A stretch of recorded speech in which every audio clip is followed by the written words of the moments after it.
everyone. Good morning to our September edition of the Rancho Bernardo Historical Society Speaker Series. Nice to see you all here. I'll preface my remark. My name is Vincent Rossi. I'm the coordinator of the series. Happy to welcome you here to our museum. I'd start out by asking everyone to please mute or turn off your cell phones for the course of the program, as I already remembered to do for a change in advance. As I say, I welcome you to our museum. We have some cookies, refreshments out for people after the program. You're welcome to partake of them. So we have some also literature about our society. For those of you who might not be members who would like to consider joining and will be helping us with activities like the speaker series, like our annual pancake breakfast festival or the annual Vines and Vittles Family Festival. You can find out more about those things in our literature table.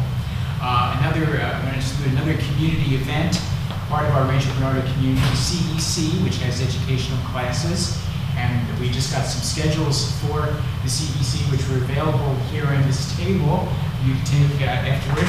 And one of the speakers, one of our previous speakers, Blaine Davies, who many of you came to enjoy his program on the Mexican War, will be a speaker for CEC. So he's at this program and there'll be other programs in that series as well. So check that out.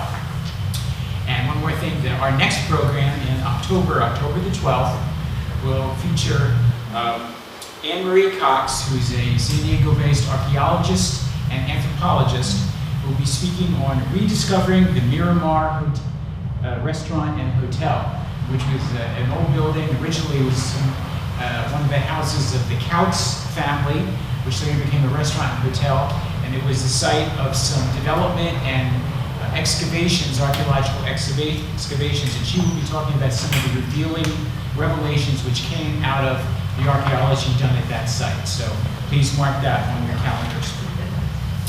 Our speaker today, Mr. Ethan Banegas, an instructor in Kumeyaay history at Cuyamaca College. Mr. Banegas is a member of both the Luiseño and Kumeyaay bands of Native Americans. He grew up on the Barona Reservation in San Diego County. He received BA degrees in history, religious studies, and political science from the University of San Diego in 2009. Talk about touching all the bases there.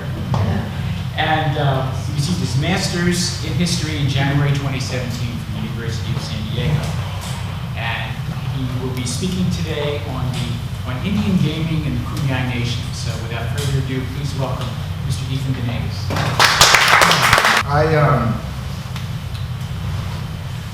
I'm currently working on a oral history project right now to collect the elders' oral history of our Kumeyaay Nation. And I'm at number 18 right now, and I have 12 more to go. So that's what I'm doing right now. More or less, I started as a modern historian. So this would be where I started in my master's program. And this is what I wrote my thesis on. And so I grew up on the reservation, born and raised. I was born literally on the reservation on a beanbag. So my parents were both hippies. I kind of got that rebel spirit myself. And I grew up there with my foot in both worlds. This water here. Okay, thank you. So my mom was English, Scottish, Canadian. I don't even know what race that is for this one. And my father was Luiseño, Kumeyaay, and Irish. So I have a well-rounded experience in my life. I wasn't in one world too much, and I was equally in both. So when I teach, I come from a different perspective that may or may not be copacetic with some people. But I come from my own experience and nothing else. So when I was 13, our casino opened. Well, actually, let me backtrack. So our bingo opened 1 year after I was born. So I was basically the generation that experienced the before and after gaming. And my father was the before gaming, and he didn't experience gaming until later in life. And then the generations now know nothing but gaming. So for me, it was this kind of really like a philosophical thing, really, just try to make sense of what it means. So when it came to doing my master's degree, they basically, in one class, it's kind of scary. They say, all right, Ethan, pick a topic. I'm my department chair. You have a couple weeks, but not really, So at first I was going to do the mission period. And I chose not to do that because it's kind of controversial and stuff. And more or less, no one really did this before. And there's really no one you can go to and get these questions. So a lot of this was kind of, I was being a trailblazer, really. And a lot of this information no one really has ever had before. And so it was actually really hard to acquire. And so without further ado, the history of gaming actually starts, well, first of all, the reason why we have gaming is we're governments. So tribes are governments. And for centuries, well, approximately a century for us, we had no way of acquiring income. Now, many of the counties in our area and throughout the state, they get tax income from property tax and all these, sales tax. But on a reservation, we don't have property tax. We don't have sales tax. So I teach at the community college, for instance, and the way that community college gets funded is through property tax. So just one example. So as governments, as I'm interviewing the elders, one of my questions I ask is, how did we acquire revenue to generate, because we are a government? A lot of people don't realize this, but tribal governments with no money. So you can see this has been a very a big challenge for our chairwomen and our chairmen to acquire capital to do what governments do. So we didn't have the typical ways of generating income, and we can't generate income as we can do in the city. So one of the ways, so the beginning of government, the beginning of gaming actually starts with the self-determination era in the 60s. And a lot of what happened was our program started getting cut. So the VIA for a while basically sustained us. And it was basically a welfare system. And so as administrations changed, it started with Kennedy, but with Reagan there was a severe cut that never was restored. So then Clinton refused to basically restore the programs as well. So what happened is the Seminoles. So Indian gaming started in 1977 when the Seminoles started to capitalize on our tax-exempt status.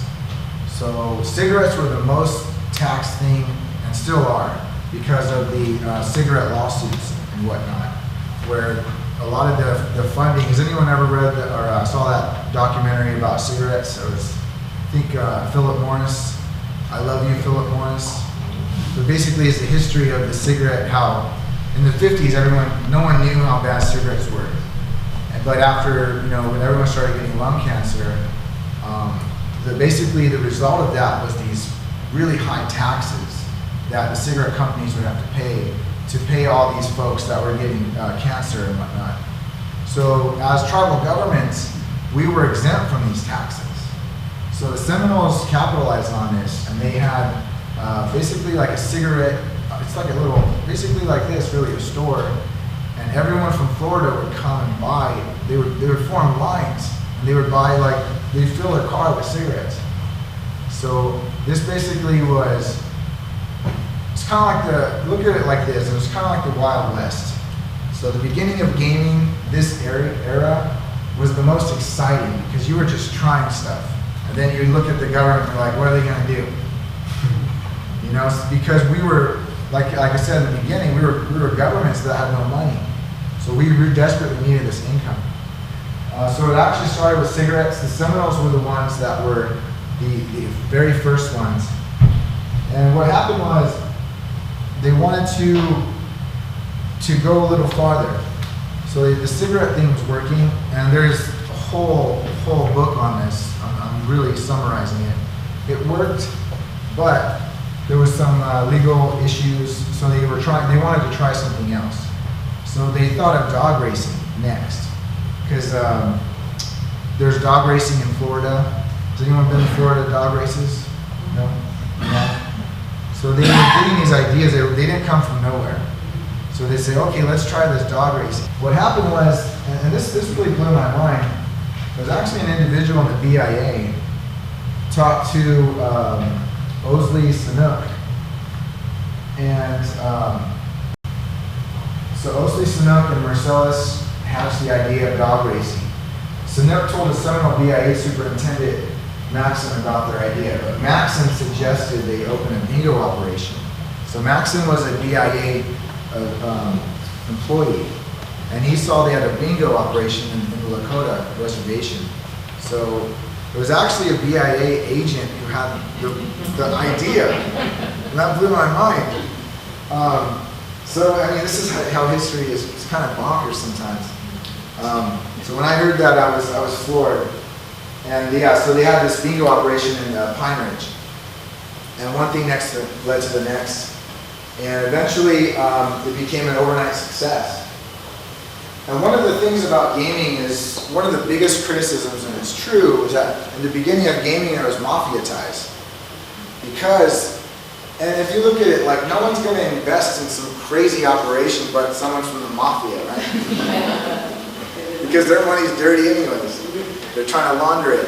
So this is, there's actually a book against gaming called Wampum, W-A-M-P-U-M. And I used that book. Wampum's money. Wampum's money, right. So that was the currency they used when the Pilgrims came.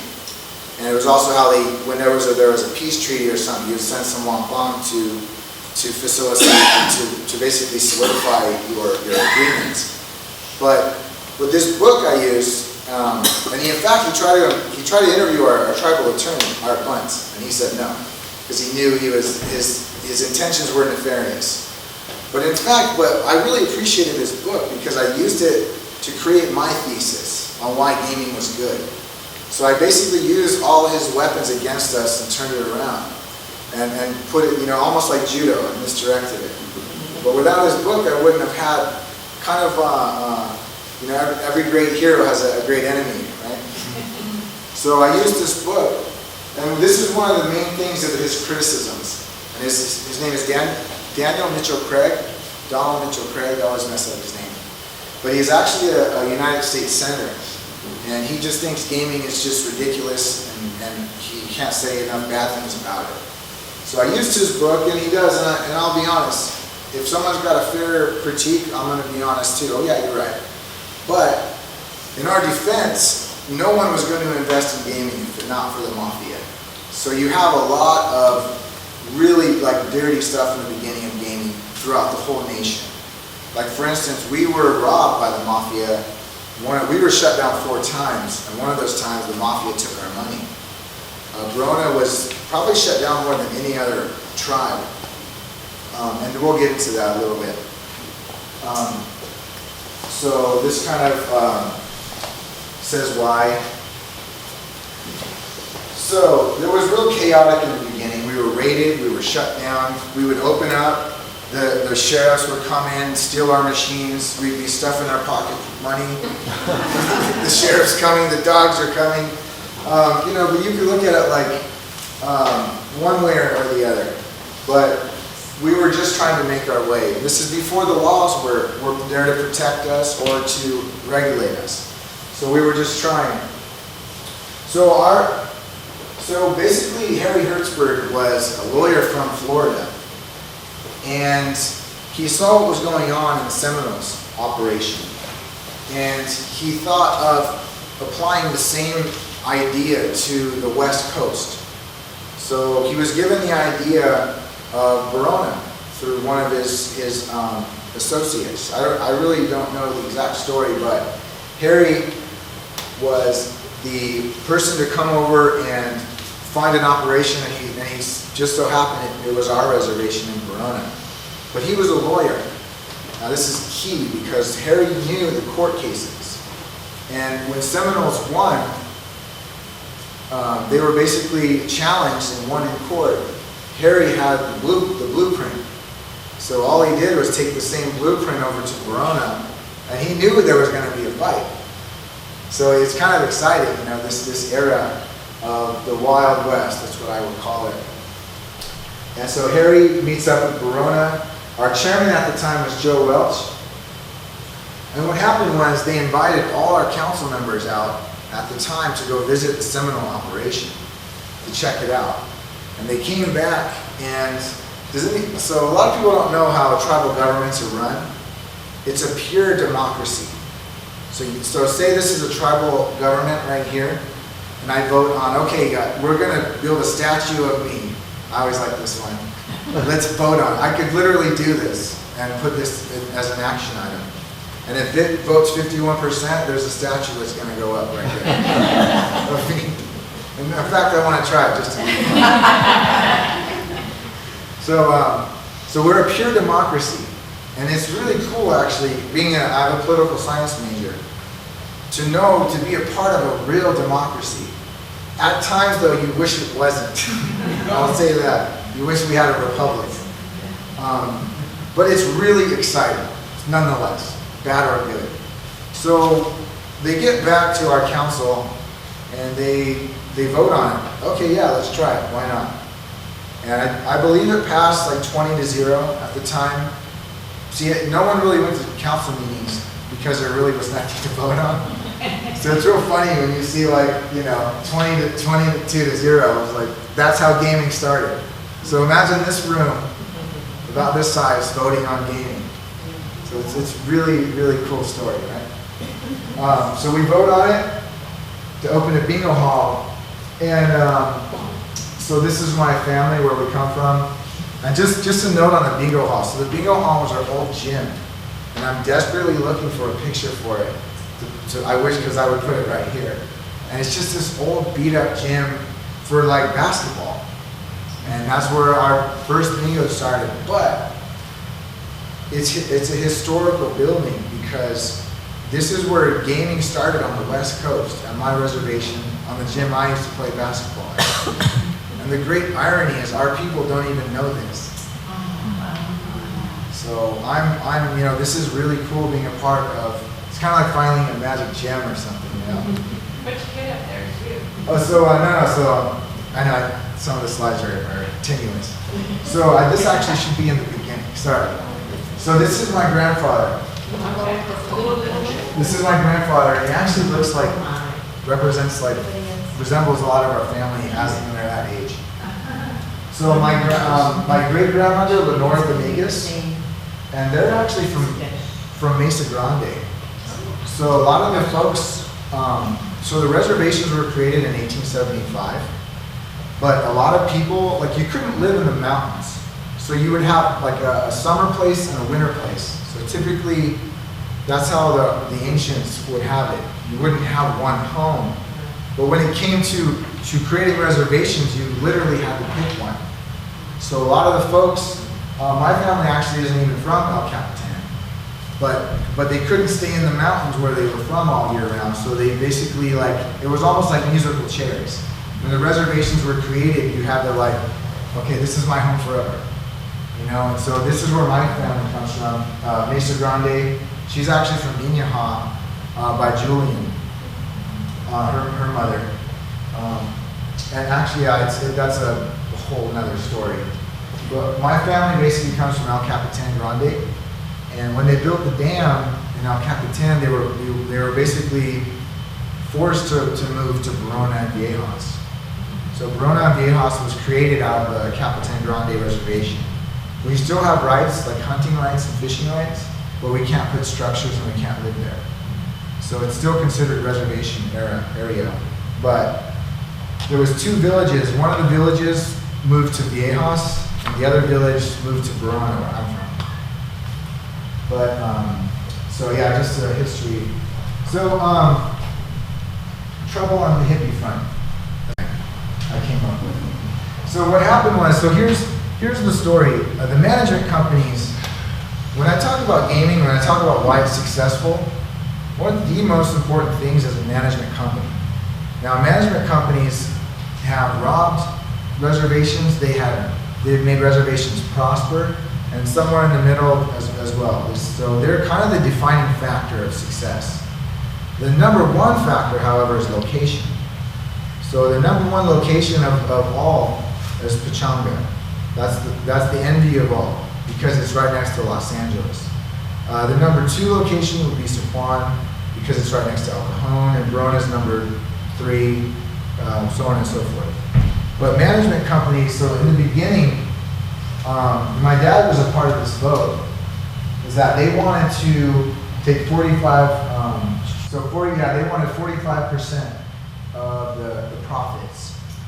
And so let me give you an example. So when Harrah's opened right recently, Harrah's Rincon, they actually got more than we would have given them, to say it politically correct. So some would call it a bad deal, some would say whatnot, but this is how management companies work. They're going to get as much as they can get because we need them. Now, Rincon wouldn't have got off the ground if it wasn't for Harrah's. And Harrah's is the number one management company in the world. They're the biggest management company in the world.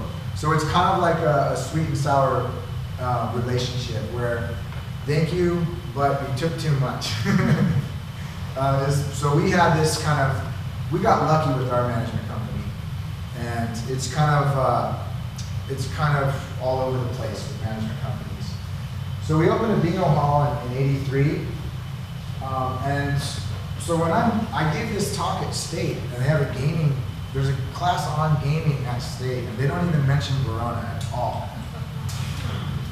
So, I mean, it's not their fault, right? We don't even know. So I'm just mentioning this for the first time. So we were an instant success. So when we opened, people said, Wildcat Canyon was completely full the day one. And then this is a news article, how, I think the Union Tribune was there. There was this massive, exodus of people. Because before that, there was only, bingo was allowed, but it was just like for church groups, only on Sundays and only for like X amount of money. But when we offered it, we gave really jackpots for $300 or $1,200, and you would buy in $5 would be a card. You'd go and buy a card, and then you would have a chance to win $1,000 or more. So there was this really exciting opportunity. It was right up the road. And we basically were an overnight success. And my dad actually worked here.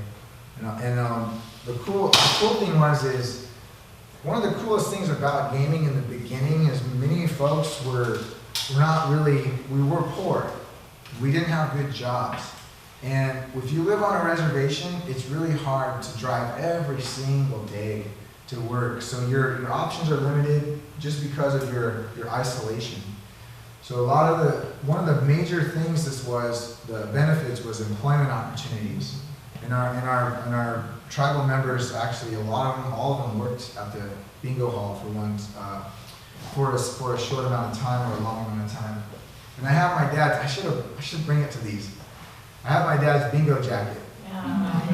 I'll wear it next time. So I have my dad's bingo jacket, and then he also has a casino jacket. I'll wear that next time. So our first per capita disbursement was $1,000.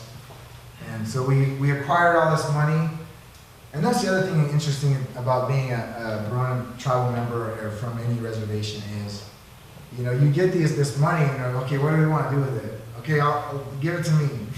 So it's kind of really interesting that the process of disbursement. But it was only $1,000 at first, which was a lot at the time. But now, people would be shocked and surprised. But at the time, this is the 80s, we almost made $1 million the first year. We were given $1,000 to tribal members. And many of our tribal members were really poor at the time, unemployed, underemployed. My father grew up very, very poor. So this was very, very, this meant everything to them at the time. And I remember one elder said, when they started getting their money, they put up these nice blinds. And she showed everyone, like, look at my beautiful blinds. It just meant the world to her. And she showed it off. And, and those are the good ones. So, you know, we're trying to get back to those days. So I just threw that in there. So. Basically, why Indian gaming happened was largely because of folks like you. Because of the sentiment of the public, the non-Indian public, started kind of having sympathy for us and empathy for us, and especially the judges and the Supreme Court and all the appeals court. So they, if you look, and in fact, USD has this massive law library, massive. It's just, I've never seen anything like it. And I walked in there and I found the court case for Barona. It's in a leather-bound book. And I looked at it, and part of the reasons why the main reason why the judges overruled the opponents of gaming was because they were trying to address centuries of social and economic deficits. So they were very, very compassionate of our plight, and they were trying to kind of reverse a lot of the social economic deficits. So I don't want to go. I only got 20 minutes. But anyways, the Public Law 280 was, if you want to look into that, that was basically, it was the interpretation our opponents were using, and that we used actually as a different interpretation. So that's basically the summary of why gaming is legally copacetic with the courts. So Public Law 280, and it has something to do with criminal law. So basically we use the Seminoles precedent, like Harry Hertzberg, when he had his I think lawyers, they get all the court cases of the time, like in newsletters or something like that. They're always in the loop, and Harry had one of those. So he used that blueprint that the Seminoles used to win, and then he used it for Barona, and then Barona won after we were shut down, raided a couple times. Eventually it came around. And this is what our gym looks like now, but it's been redone. It looked way worse. It used to look like an old reservation gym. Now we got our tribal museums right here and our community center right here. But the actual outline of the box, that's the old gym, just the box. If you ever want to go to the museum and see. And I'm desperately looking for a photo. So here's the cool thing. And I spoke to our manager, who was there from the beginning, Don Spear, that when the showdown came to Cabazon, and Cabazon is Agua Caliente, it's kind of in the middle of California. So that's basically, this is where the showdown would happen. Because what happened after Barona opened, 60 operations opened overnight. Sycuan was one of them. It was almost like we were the guinea pigs, and everyone was watching what happened. And then once it happened, everyone was like, okay, let's do it. I'm gonna do it. So basically it spread overnight, and it wasn't until Cabazon came that it would go to the Supreme Court.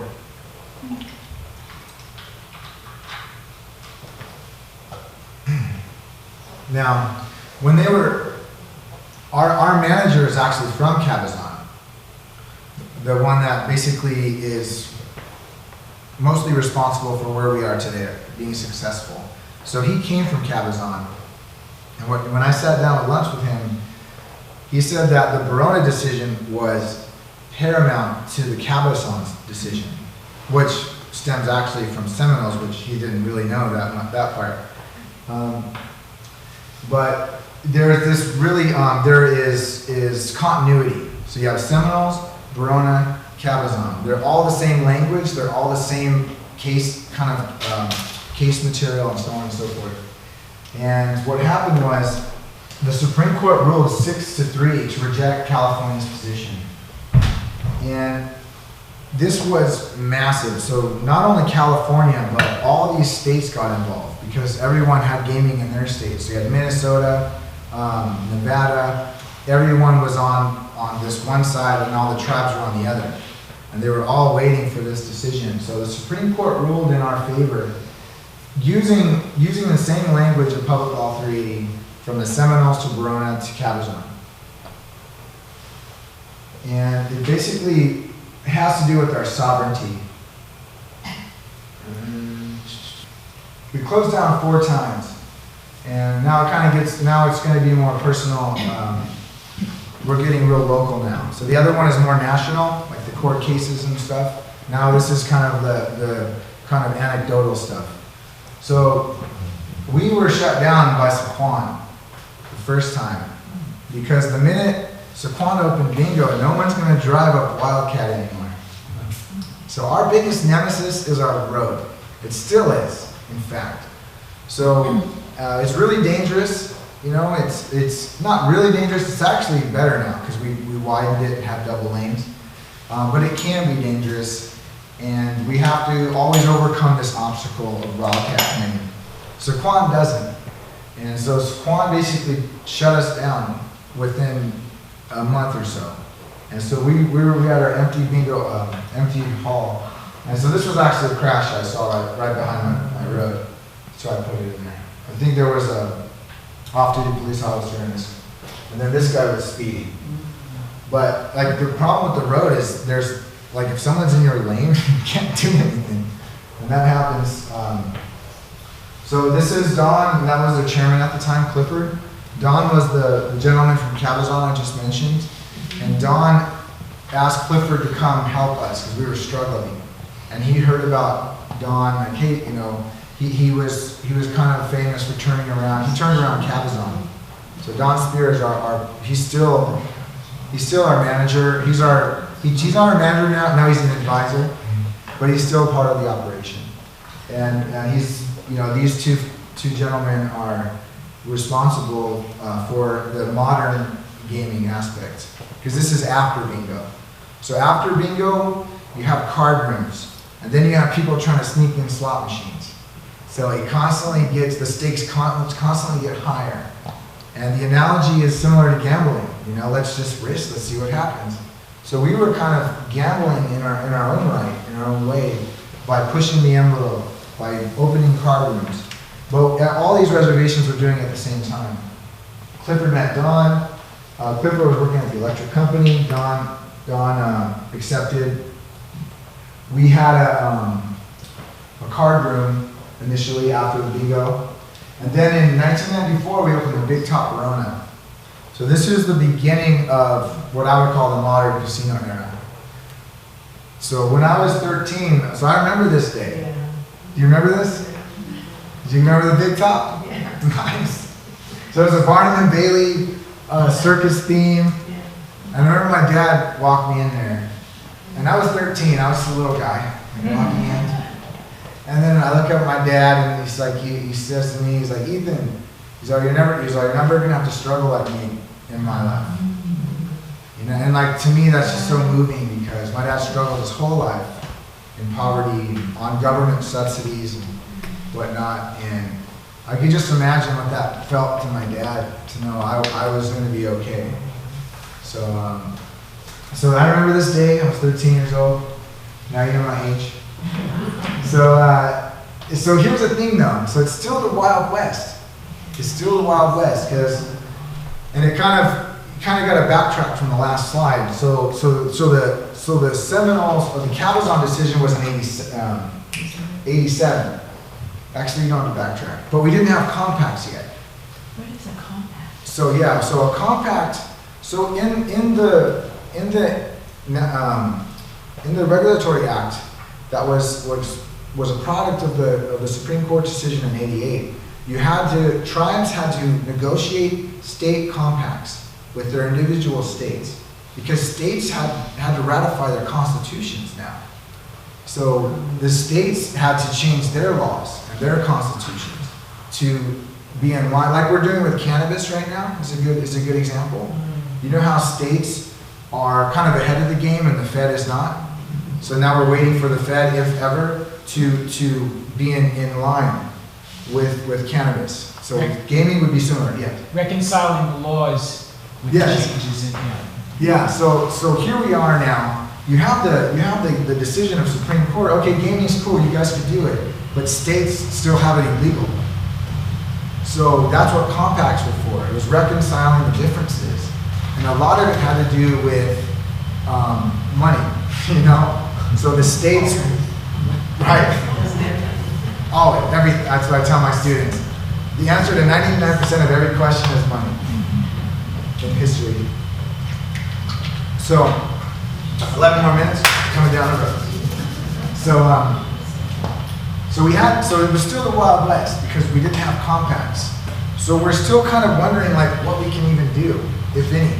So we have these machines, and you know, how many machines can we have?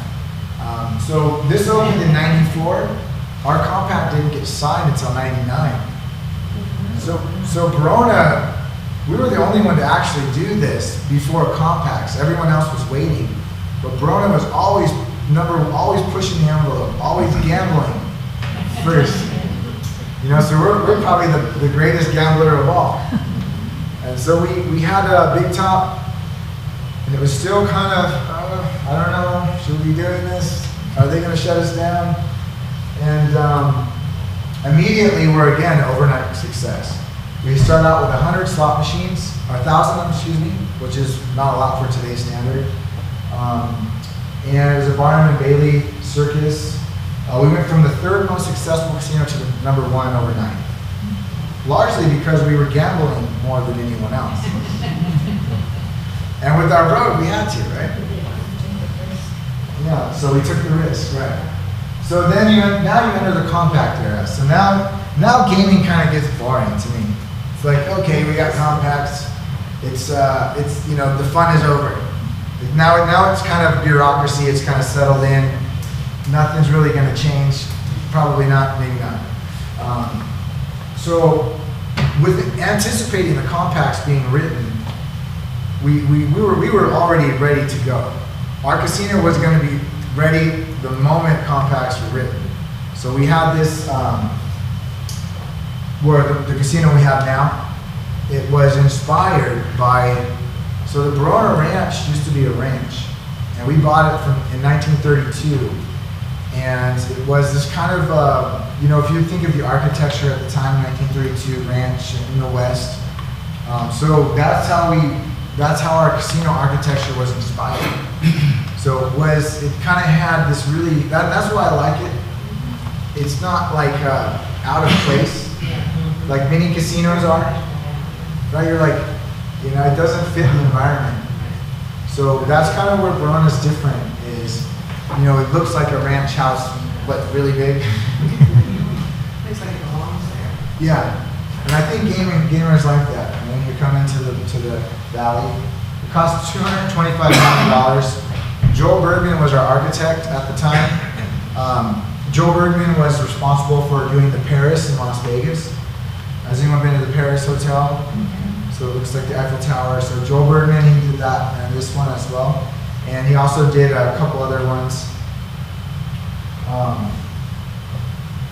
So yeah, I actually interviewed Joel before he passed away a couple years ago. Really, really crass, like, in a good way. Like he takes no one's stuff. So after 4 years of construction, the new casino was opened in 2002. So, and then here kind of comes into, so she's the ones that's responsible for Sycuan. Seminoles, that's a picture of the Seminoles Casino. Yeah, so Anna Sandoval, she was the kind of on the other side of our major competitor at the time. But I'll say this, like, even though we were extremely and still are competitive, when it comes down to it, we're united as a nation when it comes to our culture, our language, and tradition. So it's kind of this weird, you know, relationship where we're trying to best each other, but at the same time there's a lot of love and there's a lot of affection for one another because of who we are. And we're actually all family. So I got all kinds of family in Sycuan and Viejas, and everyone does. So it's this really like, strange relationship actually sometimes. So this is Sycuan's Bingo Palace. This is a picture of the original that took our business. And I'm actually employed by Sycuan now, which is great irony. So the Kumeyaay College is on Sycuan. So I mean, like I said, it gets weird. So this was their bingo palace. Very, very big. This is my cousin, Hank Murphy. He's from Sycuan. Again, management companies, it's one of those things. Then recently, so just to give you a very modern example of management companies. So the Hamul Casino was the very first, opened up in 2016, but they had a compact signed in 1999. So why would it take 17 years to open a casino? Does anyone know this answer? The community was opposed. Yes, right. So Diane Jacobs and the community was opposed, and they had this very unique experience. Still going on. It's still going on, yeah. Diane Jacobs is still there. So we have, but here's the thing. So Hollywood Casino, the management company, was the reason why they opened. It was the absolute reason why they opened, and they wouldn't have opened without it. So they were able to navigate the legal waters and the local, I guess, animosities. And they were able to open finally. Hamul recently, though, has parted ways with that company. But there's no hard feelings because they're the reason why they opened. So you have in every case, there's a really cool story on every casino. And that's kind of what I'm after one day to get the story, you know. Yes. Is that why they changed their name from Yes. Hollywood Casino? Yeah, you know they're not Hollywood anymore, right? My wife were there when they first opened up. Went Yeah. to that casino, and then shortly after that, it changed names. Yeah, like what happened to Hollywood, right? Yeah. What happened? But so here's the thing: Hamul is the smallest reservation in the United States. The smallest. It's on 1 acre. So Hamul, there's actually was an old rancher who gave it to the natives who worked on his ranch when he passed, and that's how their reservation was created. It's the size of a ranch, a person's property. So when it came to gaming, yeah, they have a way better location than us in Barona, but they don't have any land. So you know you have all these weird things to account for when it comes to success for a casino. So they just opened in 2016, and even though it wasn't good for us, I'm happy for them, because it's like they deserve it. Oh, I was going to say, are the state compacts the same for every casino? Good question. Or are they modified for casinos? Well, they're actually public domain, so you can go online and check out compacts. It's published by the state. But when compacts first started, this was actually the one. There's 2 times in history where I think we acted as a nation, and this was one of them. So when it came down to the compacts, if someone gave too much, then that would set a precedent for all of us. So we had to be really careful. We had to be united, or else we would kind of ruin it for the next person and ourselves. So what happened was, all the chairmen of all these reservations were in one room. And you can imagine, I wish there was film. And when I talked to Chairman Anthony Pico from Viejas, it was he even sent me a text. He said it was like hanging over the edge of a cliff, because it was this really exciting time, and you really didn't know what was going to happen. But you had all these different actors, different personalities, trying to negotiate these things that are very important. And what happened is that Paula actually negotiated a compact on the side. And it gave them way more money and way more, and it infringed on their sovereignty. So everyone was like, hey, what, and they negotiated, I think it was Brown, or the governor at the time, I think it was Brown.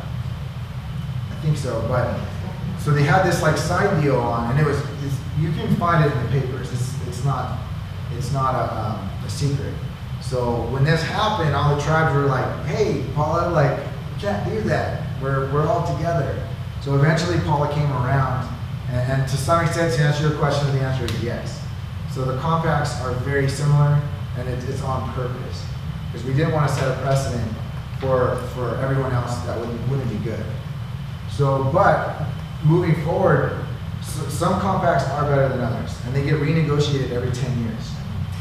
So some compacts are significantly better or slightly better. And when they're renegotiated, it's renegotiated between the individual tribal governments? Yes. Yeah, so now, like so at that point, everyone was like on the same side, and now it's like Barona versus, Barona and the government. We're not gonna really go to any other tribe. We actually just did ours recently, because it was negotiated in '99. So 2009, 2019 became and we actually negotiated a year early or two. So we negotiated our new compact in 2017, and it's always a big deal to us. You started out by saying how your dad was walking you around and saying that he was wanting your life to be much easier than his. Yeah. How has this bettered your generation and the next generation following you? Okay, great question. For me, I was able to go to, I literally studied I was a career student. So I have 3 majors because why not? I just kept taking majors and I kept doing things I loved. So I started out with theology because I wanted to be in the ministry. And then I took political science because I wanted to be part of the United Nations. And then I did history because I like history. So I was able to do these things because of gaming.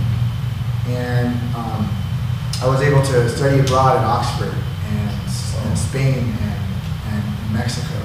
So I really, I got a lot out of it. And more importantly, I'm coming back and I'm transforming my community. That's the best part of my story. It's not about me. It started out about me, but now I'm like, okay, what can I do with all this stuff I know and have done? And I'm being a role model that I never had. My dad, yes, he had an education. He was one of the first in the tribes, in fact, that had a master's degree, my father. But I wouldn't necessarily call him, I'm just taking it a step further. I'm a teacher now at the college. I'm actually developing the Kumeyaay Studies Program as we speak. It's only 3 years old-ish. So I think that's the best part about it for me is how much my ability I have now to transform my community, my niece and my nephew and those people around me. Because I'm doing it, so why not them? So I'm making them think they can do stuff now, like my dad did for me. Thank you. Yeah. I'm wondering about the cost of college. I mean, if you're really poor, how do you get into college? So my father was, it's a great story too. During the affirmative action era, they went to Barona and they got 6 individuals and they took them to Long Beach. And my dad was the only one to get a degree out of those 6 individuals. And I totally credit that's for why I am here today. So it was affirmative action. In other words, somebody else paid for that? You didn't have student debt? Well, I think back then, wasn't it like $50 or something? Like the UC school was $50.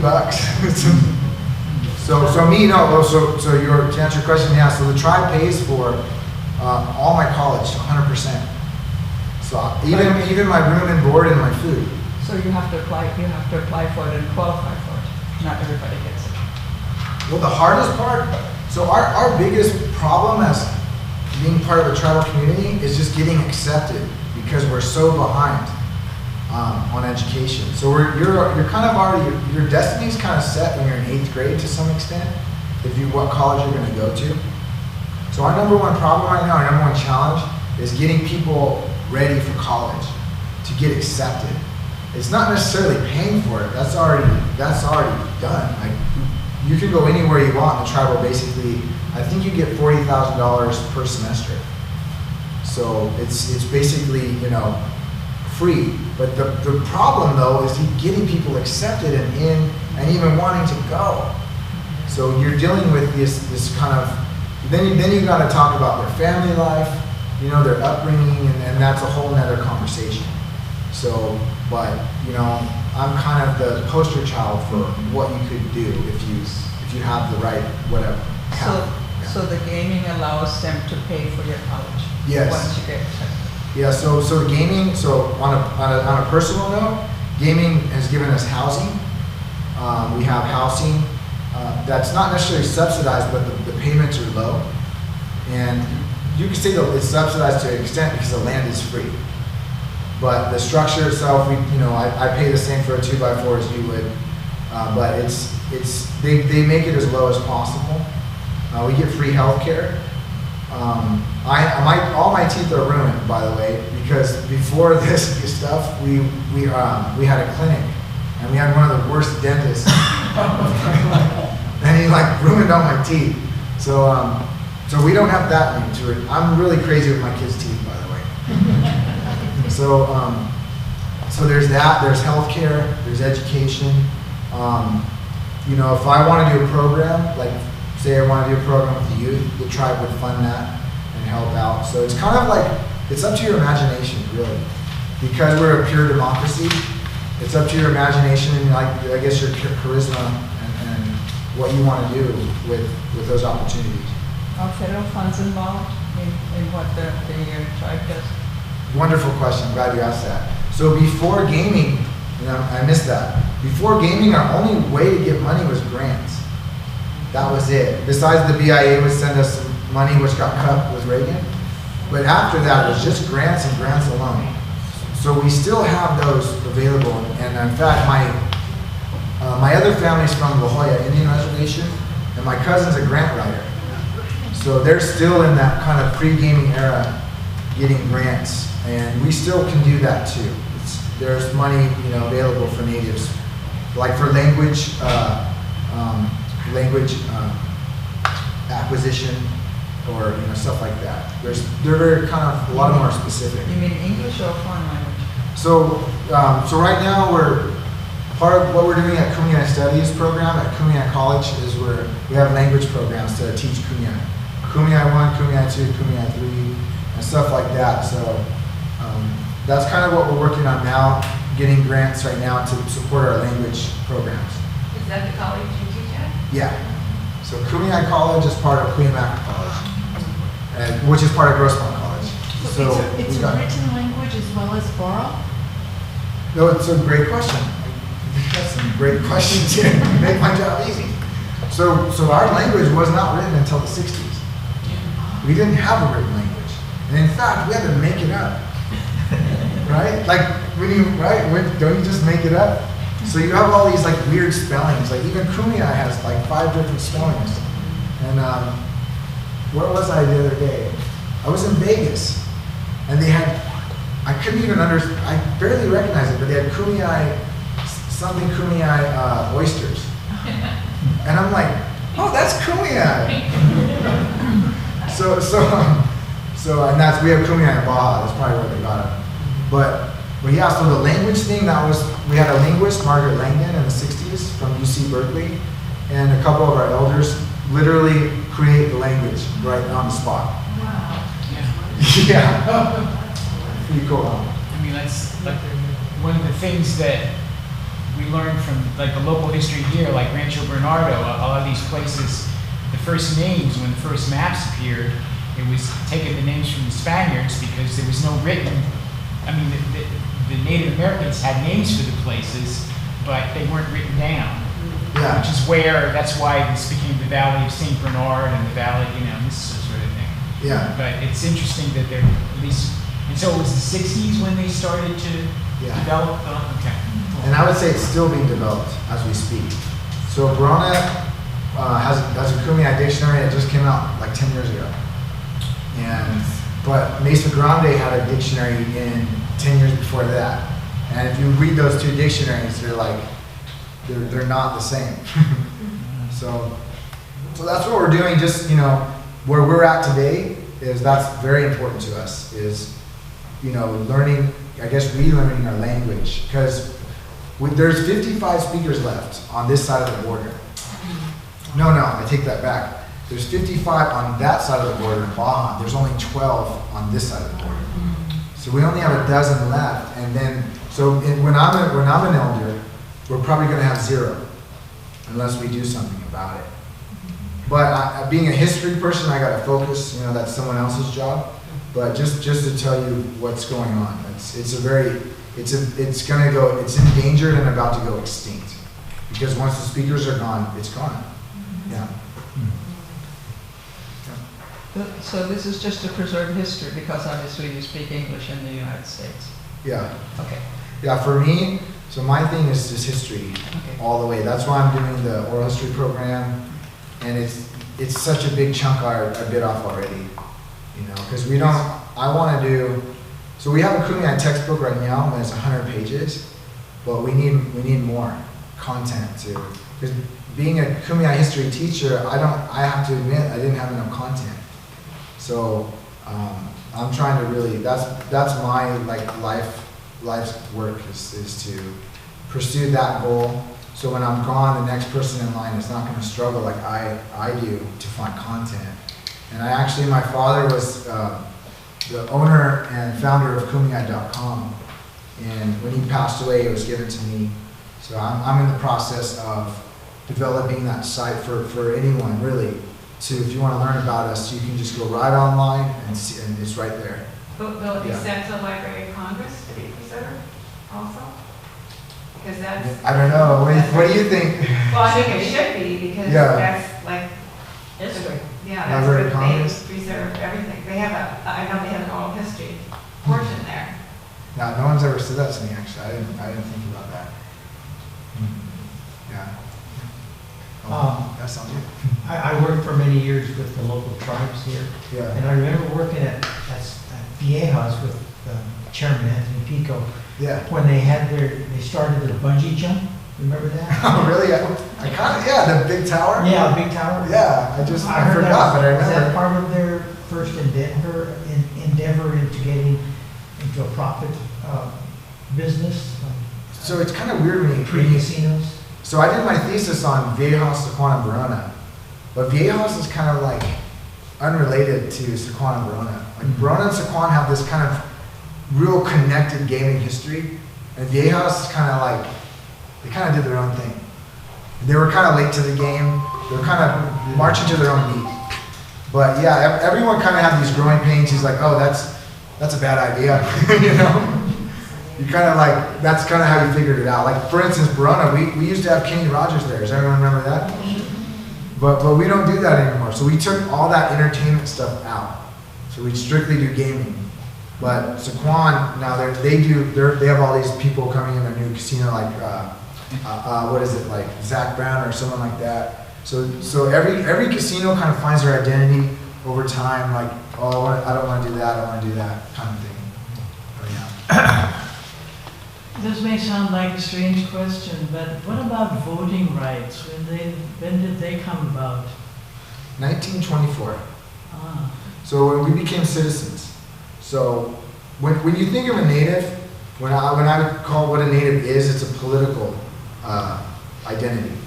It's some natives they get mad at me, so no, it's an ethnic identity. Yes, but it's more a political identity than anything, because if this were 1923, I wouldn't be able to vote, and everyone in this room would. So in 1924, women got to vote in 1919. It was still 5 years later for natives to vote. But the voting thing is, a contemporary idea or question is, natives need to vote more. We just don't vote. I vote, but I was never told to vote when I was a kid. I have a political science degree, so I better vote, right? But yeah, the whole voting thing is like, we need way more activism, way more involvement in local politics, and mixing with people that are deciding our fate, really. Yeah. Thank you. Was that? I'm sorry. I was going to ask you if your generation are more college educated, so have a lot of the people, the lawyers, the doctors, and the teachers come back to their community to work, or do they just disperse and go on? Well, it's promising, but it's not. To answer your question, yes. There's more college graduates. There's more master's degree PhDs. We have a program every summer to celebrate those graduates come among the Kumeyaay Nation, and I'm always shocked how many there are coming up with degrees. The one problem we have though is historically and even today that natives, when they choose a degree, they go in the social sciences. Because a lot of us are raised in like bad environments, so when we choose what we want to do, we want to kind of be social workers or psychologists, or like that's what my dad was. He was a social worker, but he was abused as a child. You know, myself, my thing I wanted to be was a psychologist, but then someone told me not to. So, but that's always the direction we're going as natives. But I'm encouraging our youth, and as tribal governments, we need to become lawyers and doctors. None of them are becoming doctors or lawyers. My uncle's a doctor, really high up. My wife's uncle at UCSD, he runs a department, and they have this convention every year. And he says he never sees Indians there ever. And the lawyers. So in the 70s, there was only 6 lawyers throughout the whole nation that were native. So that's it, or that's it. So, and that trend is continuing, and it's not a good one because we need to know the law that could potentially affect us, and we have great lawyers, but they're not us. We have them, so we kind of have to. Yeah. So one more. How large is the Kumeyaay Nation today? Do you know? So at its bottom, it was less than 1,000. Really? At its bottom, yeah. And we don't. That's a guesstimate, but it's pretty close. It might even be worse. So we were almost extinct. We were almost. Yeah. And so we at our bottom we're at 1,000. Probably today we're maybe 3,000 or 4,000. So quadrupled in population. So this is a great bunch. Thank you.